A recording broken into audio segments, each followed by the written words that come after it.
Hey, Dragon Slayers. It's been about maybe 2 hours or so since my last meal. I'm at 95.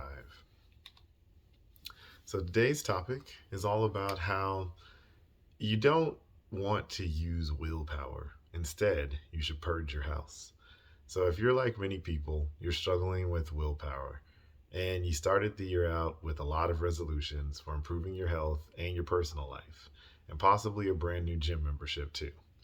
But within less than a month, it's an enormous effort to stick to those plans. Perhaps you've already given up on them, but it's not your fault entirely. The problem lies with the way that you think about willpower, which is not right. We act like it's a muscle that can be strengthened with regular use, when the opposite is actually true. So if you're forcing yourself to stumble out of bed at 5 a.m. every day so you can get to the gym, you might think that it would get easier the more times you go, but it doesn't. It gets harder. That's because the nature of willpower is that it isn't like a muscle at all, and it does not strengthen with use. It's more like a bank account, and it gets more and more depleted the more you draw on it.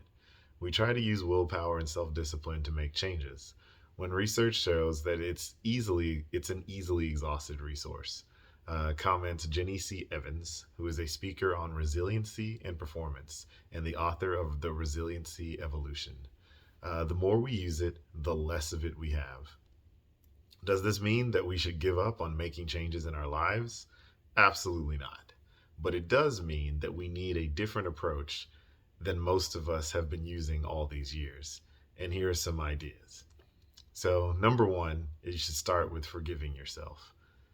You can beat yourself up about the past over and over again, but until you learn to forgive yourself and let go, you can't completely change. Number two is that you want to spend your willpower wisely.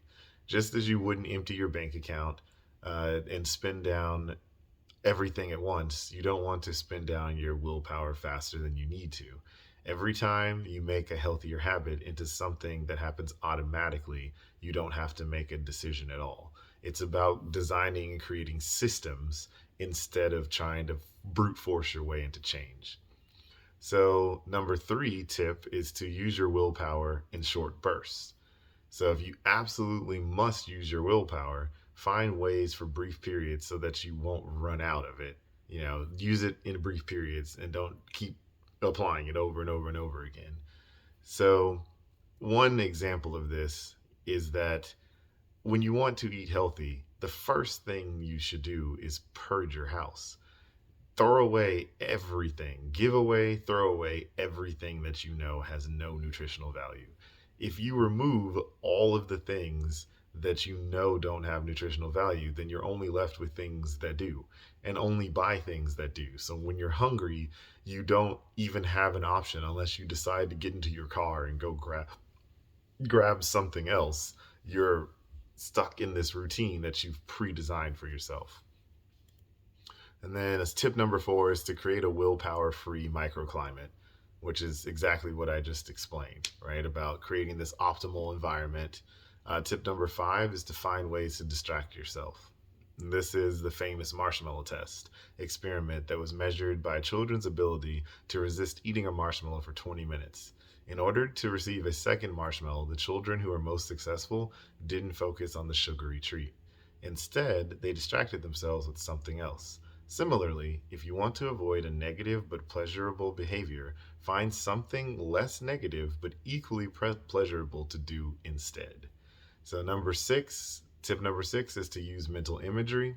The fastest way to send a message to your brain is with an image, according to Carla Street, Managing Director, Leadership and Training, First Investors Financial Services. You can use an image of to calm yourself down and cheer yourself up. You can also use one as a powerful motivator. For example, research shows people that are inclined to save more for retirement after seeing digitally created images of their older lives. So, number seven is to make tiny changes and don't try to do too much at one time. Do it small, little increments over time. And tip number eight is to follow your bliss. What is Bliss doing in a column about willpower? Simple. The changes that you are most likely to maintain are the ones that you enjoy the most.